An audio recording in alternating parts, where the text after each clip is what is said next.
Father in heaven, we thank you for bringing us safely together again this afternoon. And we thank you for the blessings we've received in the fellowship with one another and the studies we've had in other seminars and the messages we have heard, the spiritual feast that we have truly been enjoying. And we thank you for your presence in this place. Once more, we ask that you will be with us to guide us into all truth, and to help us with some of the more practical aspects, such as dealing with money and debt today. So teach us, we pray, in Jesus' name. Amen. So in case some of you are joining us for the first time, we are doing a seminar on personal finance. And the first 3 sessions of this week, today being the 3rd out of the 6, we're dealing with some of the more practical aspects of money, the more day-to-day aspects, starting tomorrow. So starting tomorrow, for the last 3 sessions, we'll be shifting gears a slight bit, and we'll be looking at prophecy and looking at our personal financial situation and personal finance in light of our apocalyptic understanding of what is coming in the world. And so the end-time finance portion is going to come. However, I will say, for those of you who have been faithfully attending, the principles that we have been addressing in the previous few days come to bear, nevertheless, within the context of the end-time prophecy. So I don't want to make it sound like we're going to just throw everything out, right? That's not how it works. God's principles are timeless, and we can apply them throughout whatever circumstances we may find ourselves in. And so I just want to mention that. And today, we are looking in particular on the topic of debt. And the title you see there is Slaves with Smallpox, Practical Tips on Dealing with Debt. And savingthecrumbs.com, I've mentioned it before. It's the website where my wife and I have written about this. And also audioverse.org is the website where I am the director, but I also have some previous financial seminars available on there. And if you looked previously in your program, you will see that the subtitle for this session was supposed to also include a discussion on budgeting. And in the course of preparing, I realized I'm not going to be able to do it justice to do both topics in one, and so I cut out the budgeting part. I'm sorry, I know, that must really disappoint you. But on Audioverse, I have a message entitled Counting the Cost. It's from a GYC convention some years ago, Counting the Cost. And that is one entire hour-long session going through how to do a budget. And I'll just tell you now, the way I approach budgets, it's not handcuffs telling us what we can't do, but it's a plan to help us accomplish what we want to do. All right? That's really a mental shift in budgeting. And it's not about what we can't buy, it's about what we can save to what we can achieve. And so counting the cost, you can look that up, and I have the slides available on there as well. You can see the tables and the process of how I recommend budgeting. But today, our topic is debt. And I want to hearken back to our first day together where we had our quiz, and one of our quiz questions was this question: is being in debt a sin? Okay, so let's pick it back up right here, our discussion on debt. Is it a sin to be in debt? Publishing Ministry, page 209. This is what Sister White writes. I now write to ask you if you will let me have the use of $2,000 to help me in bringing out books that the people need. If I should fall in the conflict before the Lord's appearing, my sons would carry forward the work of circulating my books according to my plans. When the expense of issuing my books is lessened, the sales will soon pay up all my debts. We looked at this in our first session, but to just recap, Sister White is not our example. Jesus is our example. But nevertheless, I find it difficult to believe that Sister White would so almost nonchalantly ask to borrow money if being in debt was on the level of moral crimes as a sin. It doesn't seem to be that way. And we're going to come back to this statement to try to glean out some of the principles of why this was acceptable. But that's one side. So it's not sin necessarily to be in debt. However, the Bible and elsewhere in the Spirit of Prophecy, there are some other statements. It says the borrower is servant, or better translated as slave, to the lender. This is Proverbs 22:7. And I think this stands to reason. If we owe money to someone, then we are attached to them. We are obligated to them. We really have not the freedom to do whatever we want. They have a claim on us. And so Adventist Home also says this, 393, page 393, be determined never to incur another debt. Deny yourself 1,000 things rather than run in debt. This has been the curse of your life, getting into debt. Avoid it as you would the smallpox. And I like to tell the joke that it's COVID-19 and nowadays. Avoid it like you would COVID-19. So is it a sin to be a slave? No. Joseph was a slave. The children of Israel were slaves for hundreds of years. It's not a sin to be a slave, but should we aspire to be a slave? No. And in the same vein, is it sinful to have smallpox or COVID or to be sick? Clearly not. And so what are we seeing here? On one hand, yes, sin may not be on the moral level of a crime like breaking one of the 10 Commandments, but on the other hand, it's analogous to having a terrible disease or being in the condition of slavery. You don't want either of those things, right? So the summary really is, debt is bad, but not a sin. It is something like sickness. You want to avoid it. It's something like the condition of being a slave. You want to avoid it, right? And that's also where we derive the title of our message this afternoon, Slaves with Smallpox. Interestingly enough, we, the American public, really are a nation of slaves with smallpox. Here are a few stats for you. The average household debt in 2020 was $149,000 and $149,230. The average car loan is $28,000. Average student loan balance, so it might be more than one loan, $58,468. Average credit card balance, $6,700. And credit card interest per year on average is $1,155. It has been said that debt is as American as apple pie. And I guess it kind of is true. Now, looking at this, I looked up these numbers a few years ago, and back then, the average credit card balance was significantly higher. And everything else has gone up, and I'm like, why did credit card debt go down? And I looked it up, and apparently, the stimulus money that came through the COVID relief bills was good for something, because people actually did pay down their credit card balance. So there is some sliver of good news in these numbers, because otherwise the credit card balances were significantly higher in previous years. But nevertheless, we are looking at significant debt load on the American household and the American population. Forbes magazine tells us these statistics. 63% of Americans don't have cash to cover a $500 emergency. Nearly 2/3 of Americans cannot pay $500 if that were to happen. 56.3% have less than $1,000 in their checking and savings accounts combined. That's more than half. And so this tells us that the majority of Americans are one paycheck away from catastrophe.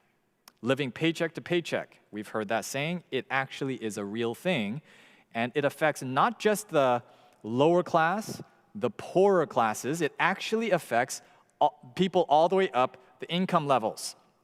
I know for a fact, I have family members that work as medical professionals in the hospitals, and last year, you remember, a lot of hospitals were going through difficult times. Nurses and medical professionals were furloughed, sometimes without pay, and there were what you would consider middle class or even moderately wealthy and affluent people who were in panic mode because they did not know how they were going to survive without this, constant drip line of income coming in every 2 weeks.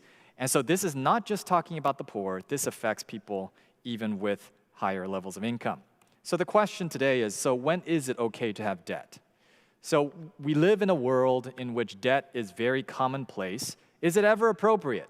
Is it ever acceptable to have debt? So let's answer this question by looking back at the statement from Ellen White in Publishing Ministry. So page 209, it says this, and notice the different highlighted portions. I now write to ask you if you will let me have the use of $2,000. What was Ellen White borrowing the money for? To help me in bringing out books that the people need. All right? If I should fall in the conflict before the Lord's appearing, my sons would carry forward the work of circulating my books according to my plans. When the expense of issuing my books is lessened, the sales will soon pay up all my debts. So what kind of loan was Sister White looking for? Was it a living loan? Was it a credit card? Was it just a line of credit for me to just pay my grocery bill with? It was for a very specific purpose. She was borrowing money to print books that would then be sold at a profit. You see what she's doing here? What she's borrowing money for actually will have a return, okay? So the rules for acceptable debt are two, and they're basically two sides of the same coin. Number one, never borrow money for something that only goes down in value. That is, in other words, what we call a depreciating asset, right? There's appreciating, and then there's depreciating.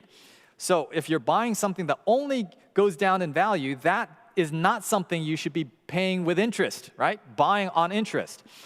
Number two is the flip side, is that borrowing is acceptable only if what you're buying can pay off the debt, right? Whether through the appreciation of what you're buying or if it's income generating, then that is what the world would deem, quote unquote, good debt. Have you ever heard this term? People say that's good debt versus bad debt. Now, having said what we've said and seen what is said in the Bible about, the borrower is slave to the lender and the smallpox and all of that, it's difficult for me to call any debt good debt. I like to just refer to it as acceptable debt. It's okay sometimes. And so Ellen White's royalties and the net profit from her books would pay back the debt that she took out. So applying these two rules, was she borrowing money for something that only goes down in value? No. And is she borrowing money for something that can pay back the debt eventually? Yes, she can. Yes, she does. She was doing that. And so let's take a look at some examples here. Do they pass these two debt rules? Student loans, is that a yes or a no? Does it pass? A student loan, the idea behind the student loan is that you are borrowing money to increase your earning potential in the future. That's the idea. But is yes with conditions, you understand? Not any student loan and not just any amount of student loan would be reasonable because, the proverbial underwater basket weaving degree, if you pay $100,000 for a prestigious, university to get that degree, it is unlikely to be a good return on your investment. You understand what I'm saying? But if you're an engineer or you're a doctor or dentist or nurse, some of those things, you can do the math to see if I'm going to pay this amount and this is the starting earning wage and this is how much I can earn, it can pay back the loan. And you are improving yourself. All right, so the next one. What about a home mortgage? Does it pass the debt rules, yes or no? Yes, and again, it's within certain conditions, right? Just because you can doesn't mean you must. So we'll talk about buying a house in a little bit. What about a new iPhone? Yeah, I'm glad. I'm glad you guys were clear on that one because the value of your iPhone will only go down in value. What about a car loan? So here, and I knew someone was going to say that. So in the most traditional use case, right? Like I'm just buying a car for my personal use to commute back and forth from work or for school or whatever. It's a depreciating asset. A car, we proverbially, we know it. The moment you drive it off the lot, it goes down in value. And of course, the joke is, oh, my car's a classic. No, your Toyota Corolla is not a classic, right?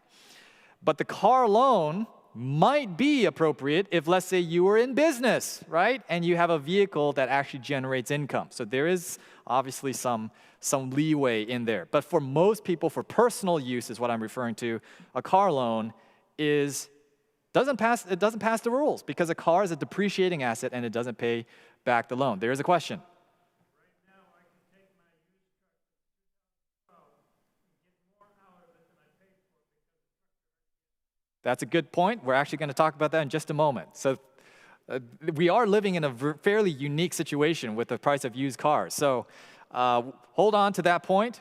We are going to talk about how to buy a car in just a moment. So the point here is just because some debt is permissible, it doesn't mean that you must borrow the money, right? Because it's still smallpox, and it is still subjecting ourselves to a condition of slavery. So let's talk about some of these types of loans more specifically. So let's talk about the student loan first. So when we look at a student loan, there are some fine print that we need to remember. The first point is that federal student loans, I'm not talking about private student loans right now, federal student loans cannot be discharged in bankruptcy. So there's only two ways that you get out of your student loan from the federal government. Number one is you pay it off, and number two, you know what it is? You die. And I think I know which of the two I prefer. So federal student loans cannot be discharged in bankruptcy, and Uncle Sam is so kind. He will even save you the step of sending them the money. He'll garnish your tax returns, and sometimes your income, if necessary, to return the money to his coffers. And so just because you qualify for student loans, don't take the max amount. This is, I would wish that this was common sense advice, but unfortunately it's not. I have heard on more than one occasion people nonchalantly say, I took the max amount. I mean, they're boasting, right? They're actually bragging about it. They took the max amount of student and federal loans, and they're like, oh, wow, look how much money I have. And then I took out a living loan. And I begin to sort of melt in my seat when I start hearing that, like, no, you don't know what you're doing with your life. Because, guess what? It ain't free money. And did you know that Sister White actually has something to say about student loans? Let's take a look. In the book Education, page 221. In acquiring an education, many students would gain a most valuable training if they would become self-sustaining instead of incurring debts, or depending on the self-denial of their parents. Let young men and young women depend on themselves. They will thus learn the value of money, the value of time, strength, and opportunities, and will be under far less temptation to indulge idle and spendthrift habits. The lessons of economy, industry, self-denial, practical business management, and steadfastness of purpose, thus mastered, would prove a most important part of their equipment for the battle of life. So Sister White doesn't just say, hey, don't just count on student loans to get your way through school. Learn to depend on yourself and learn how to work. And in fact, she says, what you learn from working may actually be more valuable than the education you get from the books in your degree. And just to tell you my story, I mentioned on the first day that I was able to get my master's degree from Southern without any debt. So the story starts the summer before my wife and I got married. This was back in 2010, and you remember 2010 was the GC session in Atlanta. And my wife, she was my fiancée at the time, we were going to get married in the fall, but I had enrolled. I was going to do a master's program at Southern, and we were driving to Atlanta. And on the way, we were going to stop at Southern, turn in my paperwork and my application, those kinds of things. And so we were driving down I-75. We arrive on campus. I came into the business office of the business school, and I was talking with the advisor, and then a voice shouts from across the room, hey, you, over there. I turn around, and there's an elderly gentleman comes bounding across the room, big smile on his face, and he says, were you driving in a white Honda Accord going southbound on I-75 yesterday around 3 o'clock in the afternoon? And I thought, are you an angel? Like, who are you? How do you know that? Because yes. And he said, my wife and I, we were driving on the freeway, and we looked over, and we looked at the two of you, and we said, those young people look like Adventists, and I bet they're going to the GC session in Atlanta. That's what he said. And then he looked at our license plate, and we had a little frame around the license plate, and it had the word Loma Linda on it, because that's where I'm from. And he said, for sure they're Adventists then, because they're from Loma Linda. And then he says, and here you are in my office the very next day. What a coincidence. And my wife and I looked at each other like, this doesn't feel like a coincidence. Feels like something more than that. Fast forward, we get married in the fall. I start my graduate program in January in the dead of winter. We had moved to the Collegedale area with the intent of working. I was planning on working while going through school. I had applied in multiple places, nothing. And we had a kind friend letting us stay in their basement apartment until we figured out, what can we afford? We don't want to just rent any old place if we can't afford it. And, the thought starts creeping in my mind, maybe we will need to take out loans for this. My wife was looking for work as well. And so school had started. I was a week in. Nothing was opening up. And I was sitting there doing accounting homework. Nothing worse than doing accounting homework while wondering where we are going to find money to pay for this degree. And so I was there, and I get an email from guess who? The gentleman that I saw in the office that day 6 months or so earlier. And you know who he was? He was the dean of the School of Business. His email was one line, have you found a job?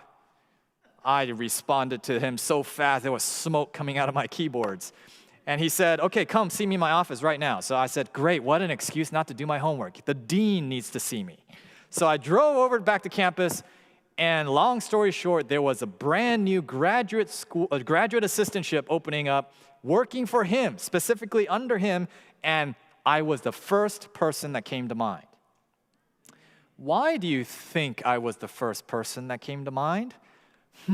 Perhaps there was a divine appointment some months before in the summer on I-75 headed south toward Atlanta. The angels of God were putting a thought in this man's mind. And so yesterday, at the conclusion of our talk, I mentioned we might be struggling, but bring our loaves and fishes to Jesus. Well, that's what I did. I said, Lord Jesus, I am willing to work. I'm willing to be a greeter at Walmart. I'm willing to scrub toilets. I don't want to go into debt. I'm willing to do what it takes. And so he opened the opportunity. There were some costs involved. I wasn't able to just go full time. I had to extend my program a little bit. And this may not always be feasible in all circumstances, but within my context, instead of taking 1 year, it took me 2 years. I didn't have any vacation. All of the breaks, I was working. And I had to work, on the shoulders even of the summer and winter breaks. And I had to spend a lot of time on campus when I could have been home with my wife. And there are these types of things that when I look at the situation, I say, praise the Lord. I was willing to give him the meager loaves and fishes that I had, and he returned to me a graduate education with no debt.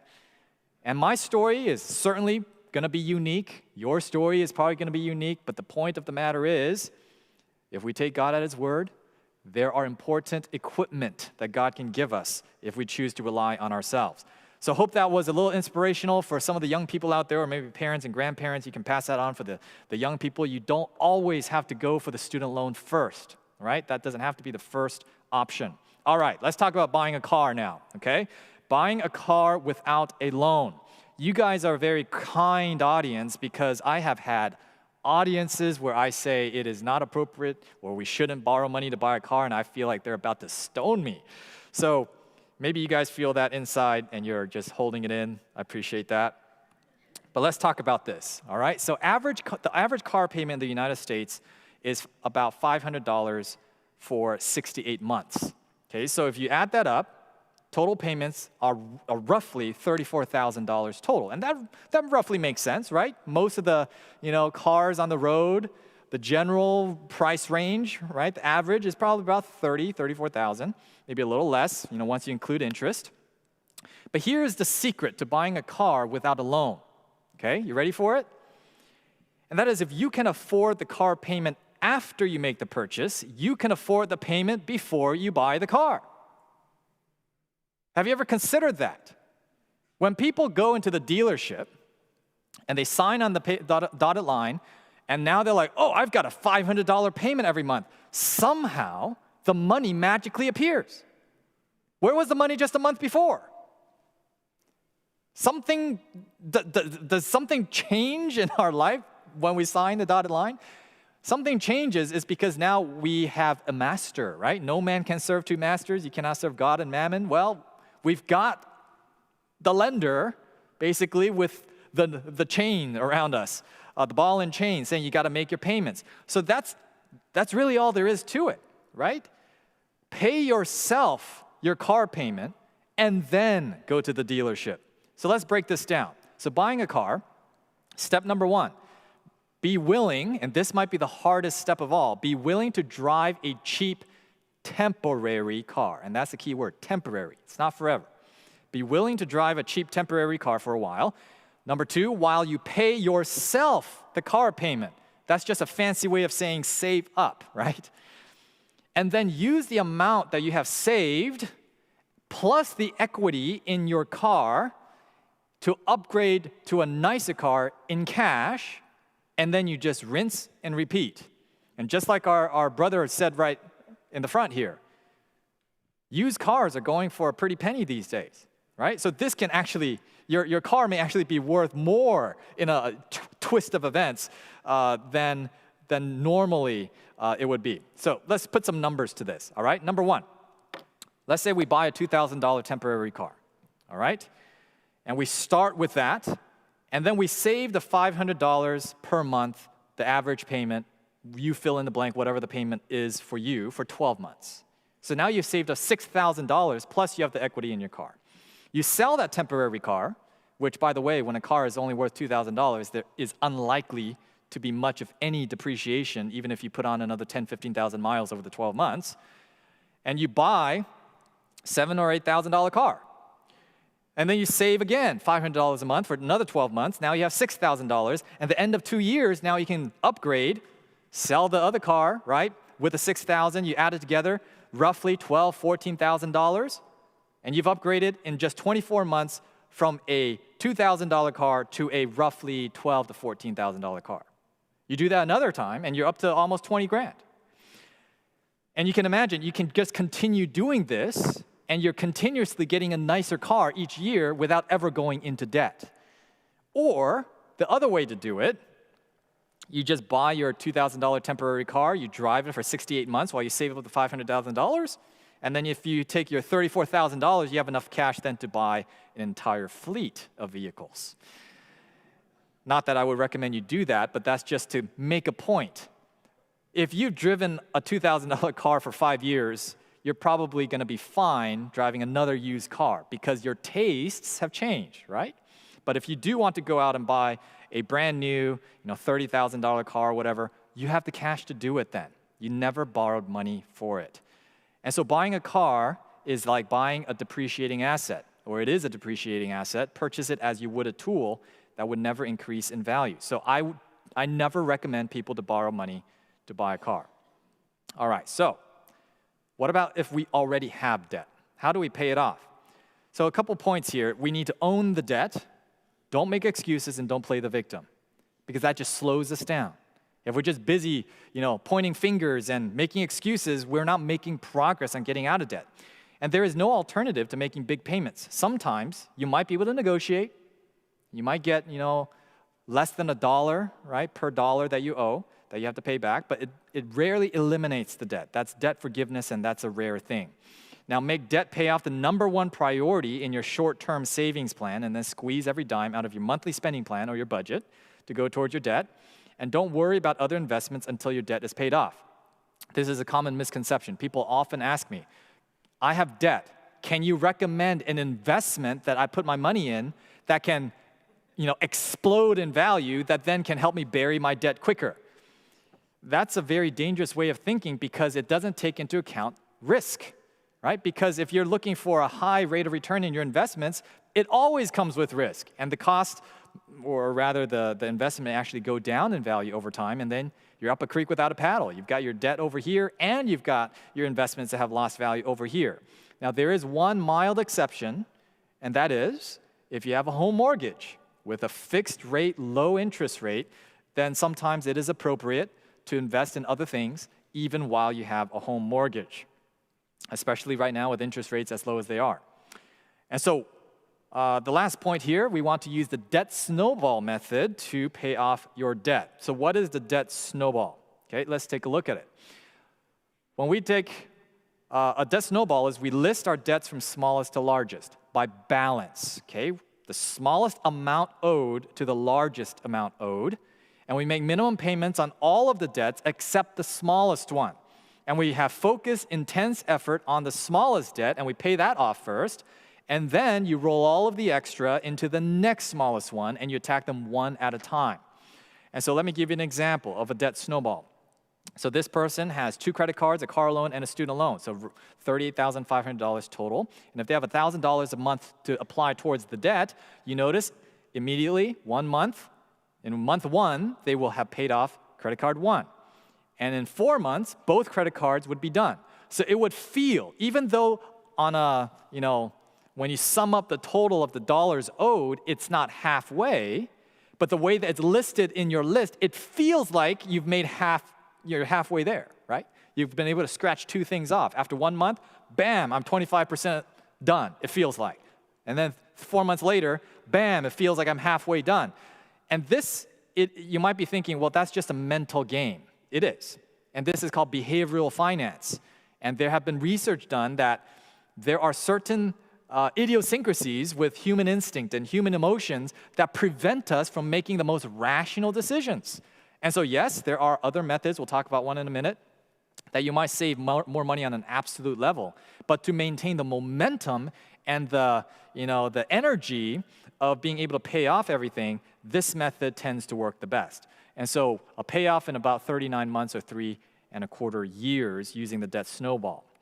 So people frequently ask, okay, well, why don't you pay off the highest interest rate debt first? Because if you do the math, you will save the most money doing that way. But it's really the psychological motivation of seeing the small wins adding up. It maintains that wind in your sails. You feel like you're making progress, as opposed to being stuck on this massive debt, and you're just making payments and making payments for months or years at a time, and you've still got these 3 other debts hanging over there. You just feel like you're not getting anywhere, and it's easy to give up.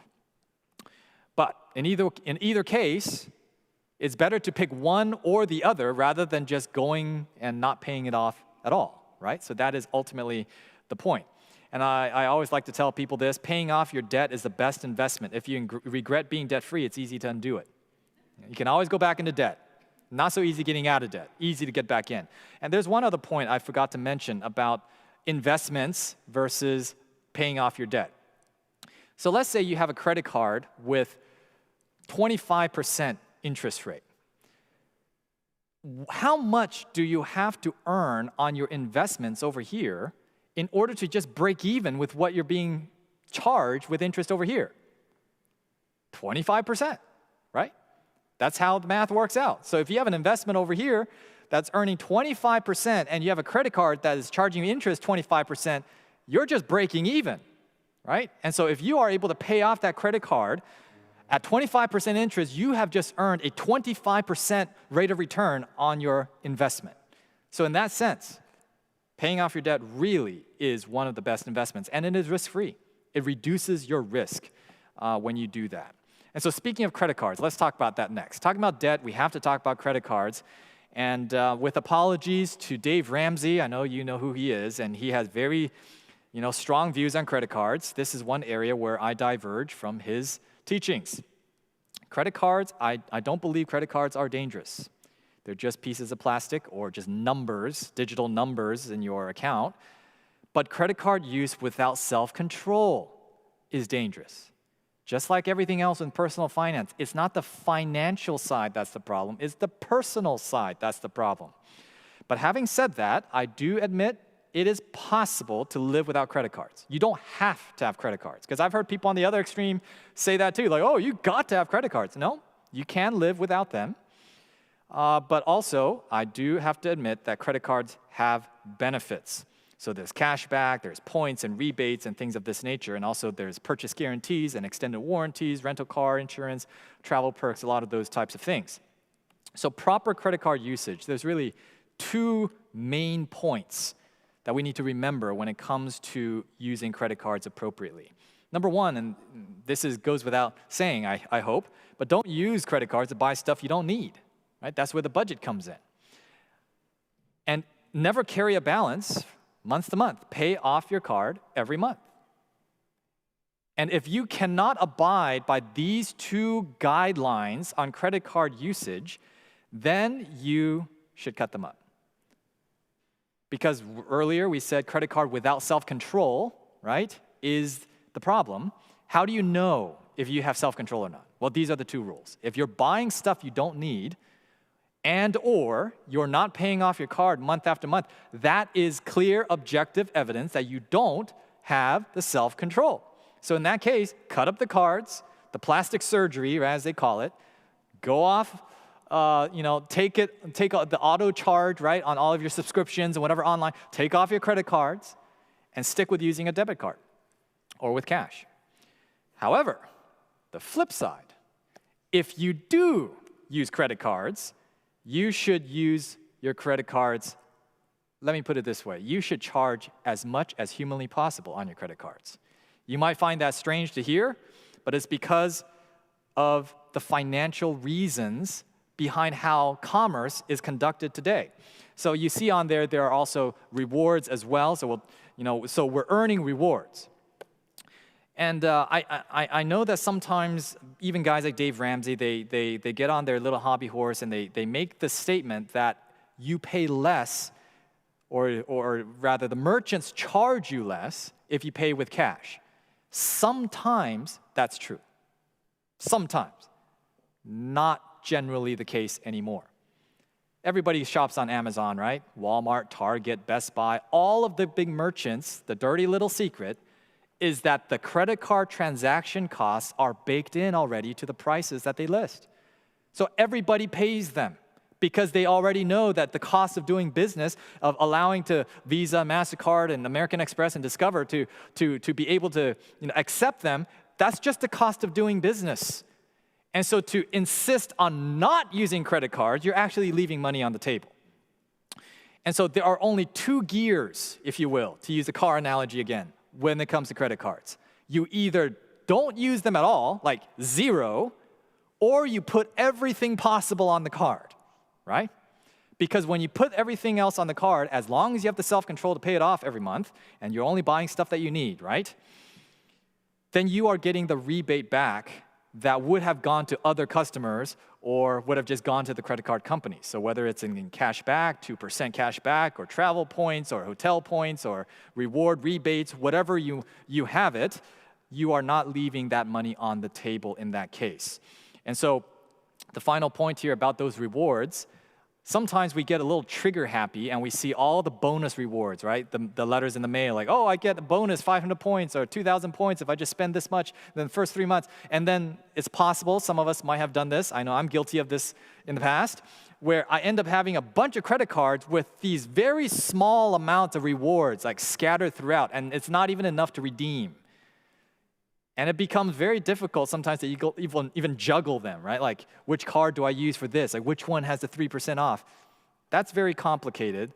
So consolidate your points into the few cards that make the most sense for you, whether it's travel or a gas card, or maybe it's just a cashback card, right? That's going to be up to you. But I recommend consolidating the use of your cards to just one or a few cards and then use it to death and pay it off every month, okay? I know this part might sound kind of off-brand when I talk about debt, but is it clear what I'm saying? Does that make sense, what I'm trying to communicate here?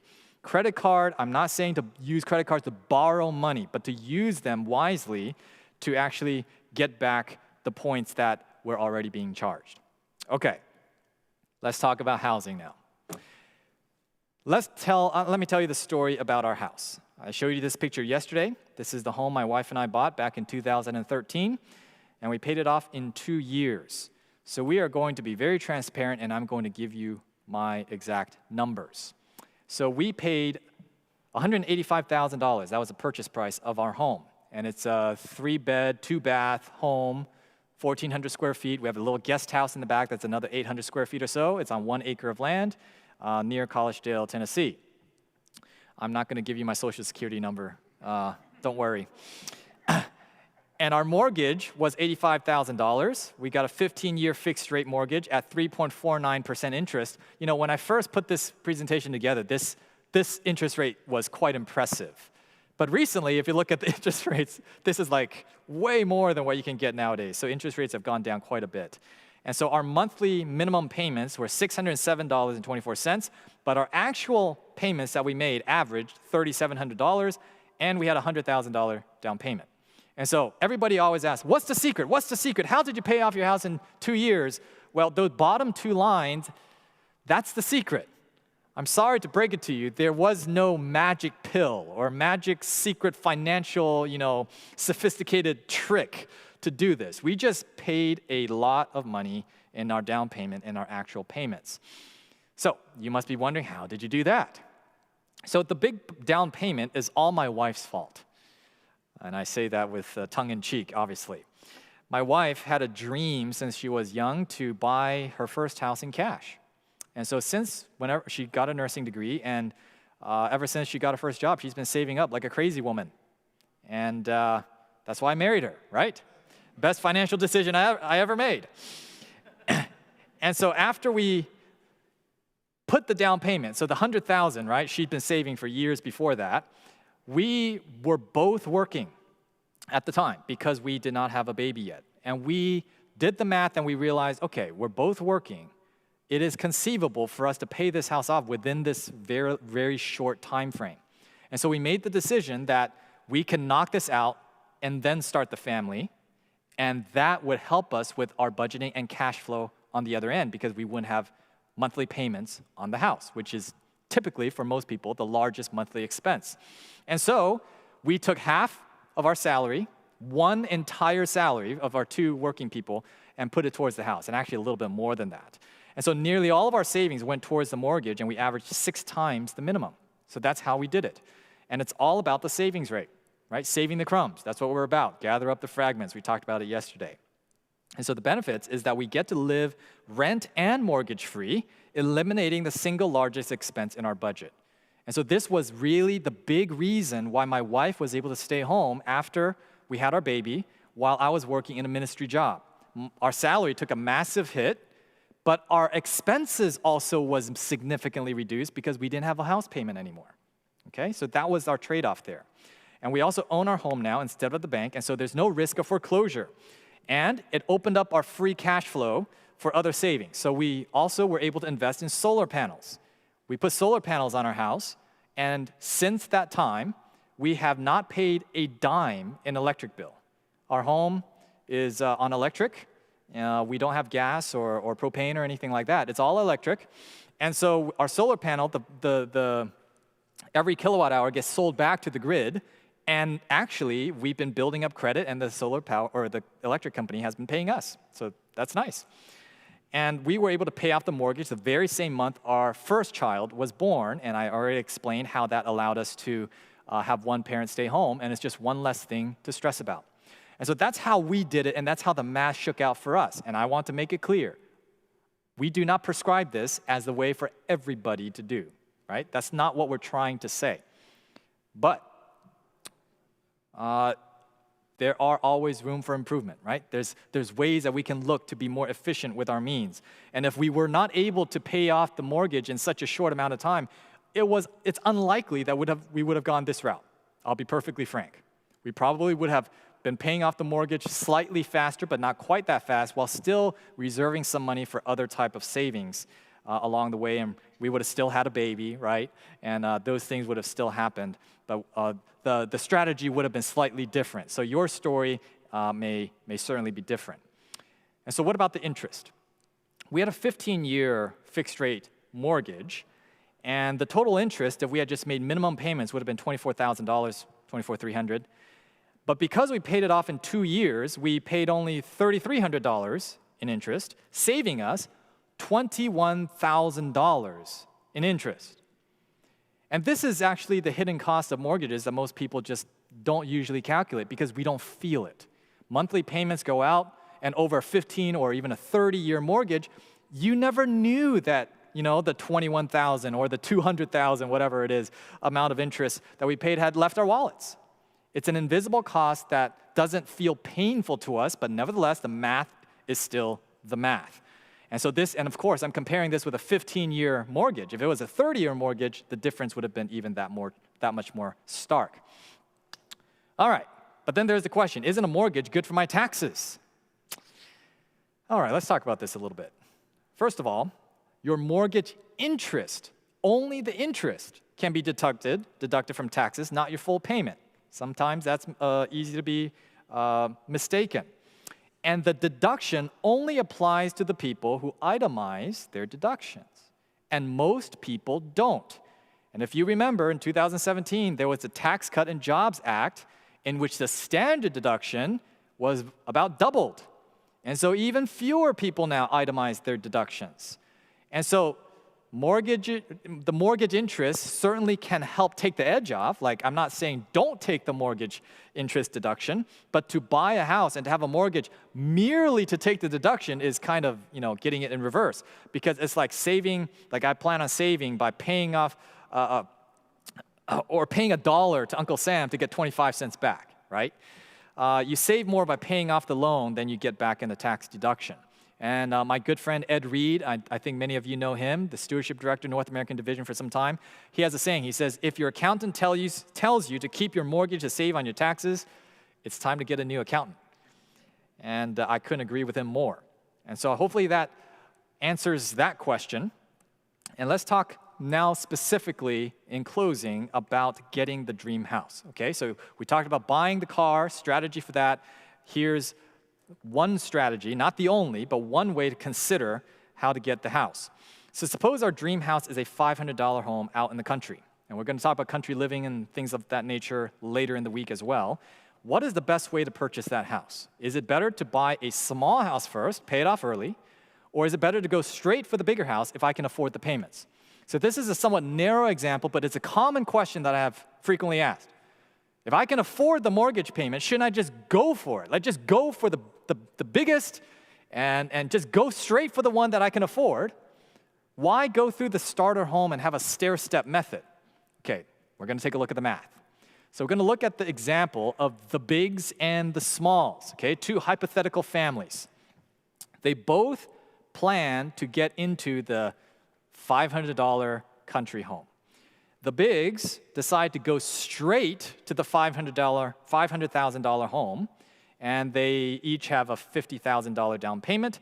And so the balance of the mortgage for the bigs is $450,000, and they're taking out a 30-year, 3.5% fixed rate mortgage. So their monthly payments will be a little bit above $2,000 a month.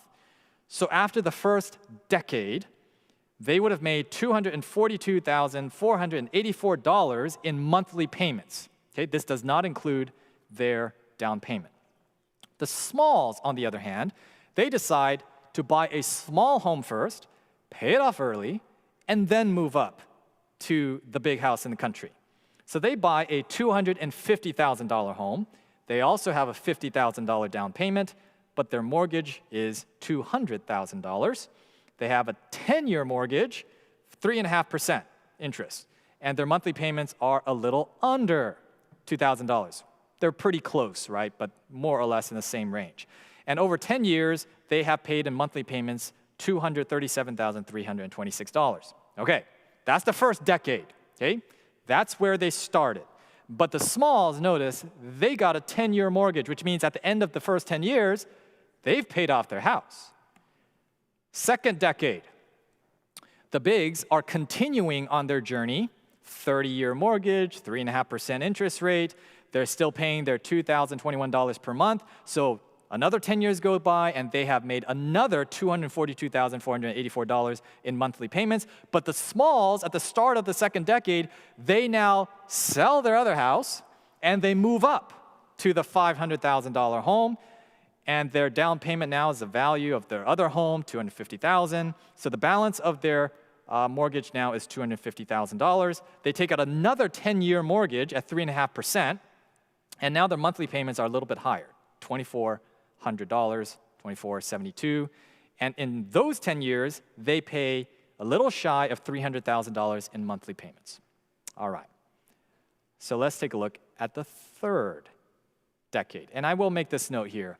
I realize this is a little bit of the back of the envelope math because there is appreciation, right? There is appreciation of all the homes that are being bought and sold. It's difficult to predict what that is. And so the assumption is that as the appreciation goes up on the home you're going to buy, the appreciation also is going up on the home you're selling.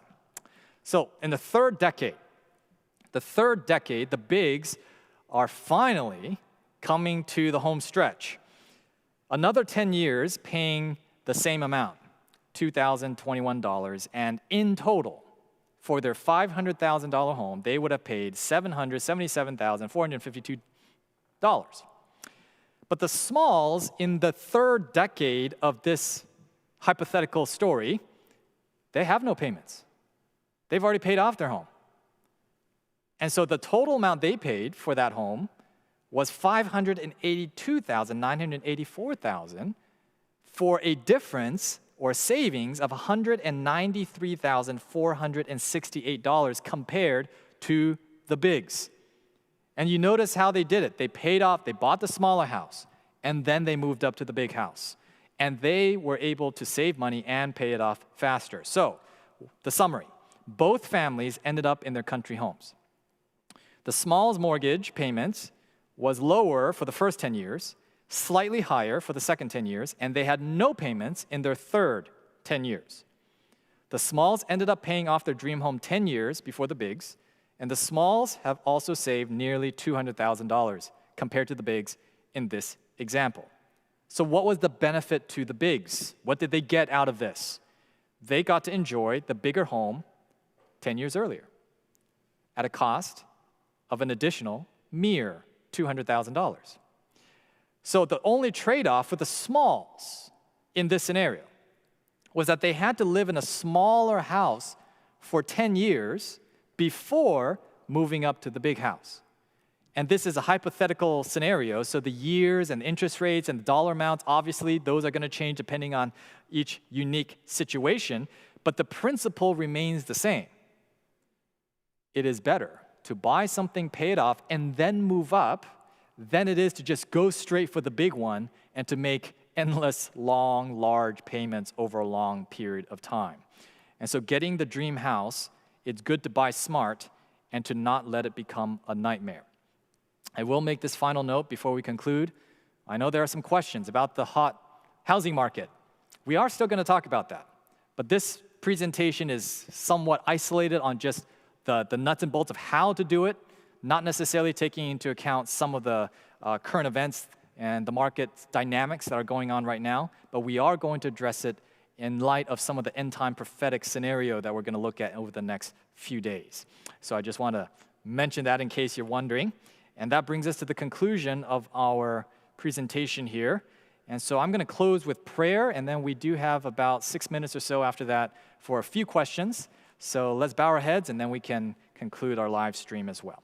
Father in heaven, we thank you for your presence with us as we discuss some of the more fine details of personal finance, particularly in the realm of debt management. I pray, Lord, that we will be wise stewards and to look at debt in a healthy way, to realize what it is not, when it is appropriate, when to avoid it, and if we are in debt, that we will be able to manage it in a careful and wise manner. So please guide us the remainder of this day and also the remainder of this camp meeting, and help us to be stewards and managers of your means for your glory. We pray in Jesus' name. Amen. All right, we have the microphone here in the front, and so we have a few minutes left. Are there any questions? We have a question.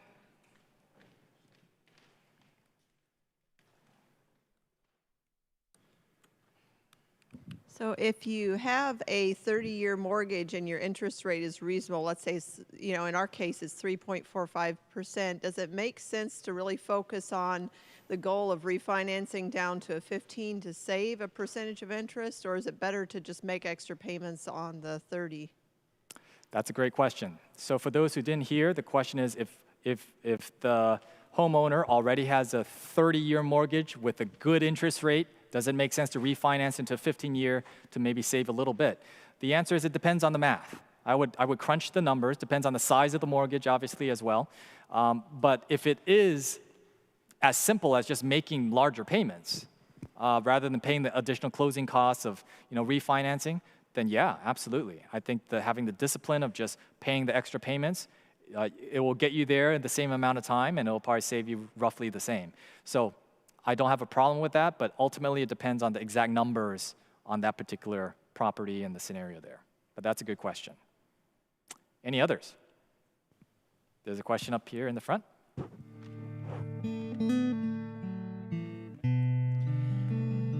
So we currently already have a 15-year mortgage. We pay a little bit more every month than is, but although, because the taxes keep going up, that little bit more shrinks. So my question is, now that the interest rate has gone down since we